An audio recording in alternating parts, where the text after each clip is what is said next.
आने वाले एक तिहाई प्रधानमंत्री से हमारे 4 सवाल हैं, 2 आंध्र प्रदेश को लेकर और 2 बिहार को लेकर। आंध्र प्रदेश में पहला सवाल है, 30 अप्रैल 2014 को पवित्र शहर तिरुपति में नरेंद्र मोदी जी ने यह वादा किया था कि आंध्र प्रदेश को विशेष दर्जा दिया जाएगा, स्पेशल कैटेगरी स्टेटस, ताकि निवेश भारी मात्रा में आए।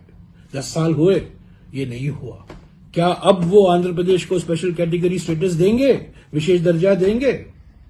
दूसरा सवाल, विशाखापट्टनम में एक बहुत बड़ा इस्पात का कारखाना है, उसको निजीकरण करने के लिए पिछले कुछ 5 सालों से नरेंद्र मोदी जी लगे हुए हैं। क्या ये सारी पार्टियां ने इसका विरोध किया है? क्या अभी भी वो निजीकरण के पक्ष में है? क्या वो साफ से कहेंगे कि निजीकरण नहीं कराएंगे विशाखापट्टनम स्टील प्लांट का? बिहार में 2 सवाल हैं। एक सवाल तो 2014 में बिहार के लिए भी उन्होंने वादा किया था कि स्पेशल कैटेगरी स्टेटस देंगे, विशेष दर्जा दिया जाएगा ताकि निजी निवेश आए, टैक्स छूट मिले निजी निवेशकों को। नीतीश कुमार जी ने 10 साल से ये मांग की है, प्रधानमंत्री चुप्पी नहीं तोड़े।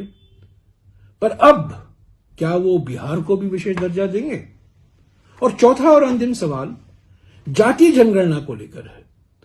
नीतीश कुमार, आरजेडी, कांग्रेस की सरकार ने जाति जनगणना कराई बिहार में, और हमने ये मांग की है, कांग्रेस पार्टी ये मांग की है कि सारे देश में सामाजिक, आर्थिक और जाति जनगणना होना जरूरी है, और इसका समर्थन नीतीश कुमार जी ने भी किया है।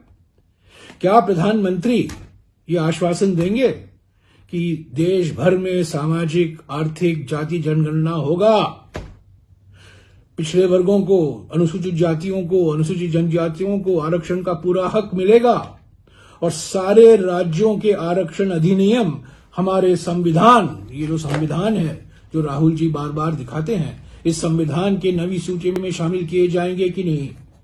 ये बताइए आने वाले एक तिहाई प्रधानमंत्री।